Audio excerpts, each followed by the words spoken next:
vulture, so we can't show you one of those. But we do have the next best thing. A very close cousin is the black vulture. We call ours Beetlejuice. Now, the first thing you'll notice about Beetlejuice is very typical of most vultures in the world. It's the short feathers on his head and neck. He's almost completely bald. And there's a very good reason for those short feathers. Vultures eat carrion. Carrion is just a polite word for dead animals. Often along with those dead animals goes bacteria. And the sun is nature's way of sterilizing or killing bacteria. If vultures had long feathers on their head and neck, the sun wouldn't be able to penetrate them, getting right onto their skin to sterilize it, killing off all the bacteria that may have collected there. So you see, there's a good reason for those short feathers on his head and neck. He was our black vulture, and boy, he was in some kind of a hurry there, wasn't he? Well, before we go on to the next couple of birds, there are some quick introductions I'd like to make. Obviously, there's a lot of work that goes into doing this show, and today there's three very hardworking people back there doing all the running around and really making the bird show happen like it does. Now, you've already met Chris Sharp. Also behind the backdrop are Jill Heckroth and Jessica Lewis. Big round of applause for all three of them.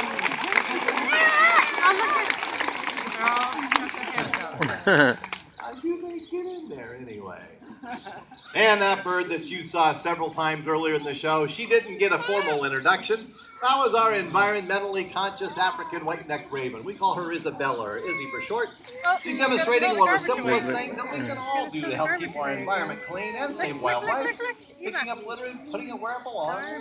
Girl Izzy. That's a nice one. And directly following the show, you'll have the opportunity to meet Izzy's brother. His name is Alex. We're going to have Alex out under the, or actually in front of the soda machine over there on your left-hand side, doing something rather unique. Now, for the last several years, Alex has helped us out with a very special project here at the zoo, which is collecting funds for our conservation programs. Over the last 8 years, Alex has collected just over $130,000 over there for different conservation projects around the world, and he'll be at it again today. He'll be taking paper money from you as you walk by. If you feel so inclined to donate, just hand those bills to Alex. He does all the rest. Not only are donations greatly needed, they're greatly appreciated as well. Now, we will stay out with several other birds over there. We'll be able to answer any questions you might have. It's also an excellent opportunity to take photographs if you'd like to at that time. Folks, we have 2 minutes left in the show. If everybody can remain seated for that long, we would very much appreciate it. Well, today you've had the opportunity to meet birds from all around the world, and next you have the chance to see some of the most beautiful. Unfortunately, habitat destruction is a major concern today, and tropical rainforests in particular are under tremendous pressures. Now, we told you earlier in the show that tropical rainforests are home to almost half of all the plant and animal species found on our planet. Now, that does include these lesser sulfur-crested cockatoos from the rainforests of Indonesia. Now, tropical rainforests are being destroyed at the rate of around 50 acres a minute. That's 2.5 times the size of our zoo that disappears every minute of every day. Now, along with that habitat destruction goes the extinction of as many as 10 species a day. These are all species that we rely on for our own survival. You see, all living things are connected and dependent upon one another for their own survival, including you and me. No one species can live here all by itself. Now, while there are numerous conservation success stories out there, many animals still need our help.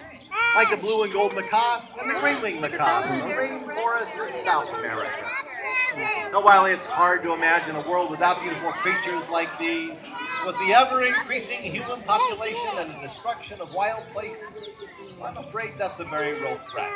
But it doesn't have to be all doom and gloom out there, as we've learned with the peregrine falcon, the bald eagles, and the American alligators. All once on the very brink of extinction, in recent years, they've all been removed from the endangered species list. Now, while conservation is still a challenge we'll all face in the future, it is a challenge we can easily meet by making some simple choices in our lives. Today, for example, before leaving the show, just by choosing to place 25 cents, 1/4 into the parking meter right over here on your left-hand side, you will have protected 90 square feet of tropical rainforest. Rainforest that is home to the highly endangered hyacinth macaw, now found only in the rainforests of Brazil. How we can conserve and recycle, we can shop wisely and support conservation programs such as the Chappie Zoo. But most importantly, we always have to remember that this earth is our only home, and it is one of our greatest gifts. And it's up to all of us to protect it for future generations. We would like to thank you all for seeing our show today. You've been a wonderful audience, and we do hope you come back and see us again. Enjoy the rest of your day here at the zoo. Thank you.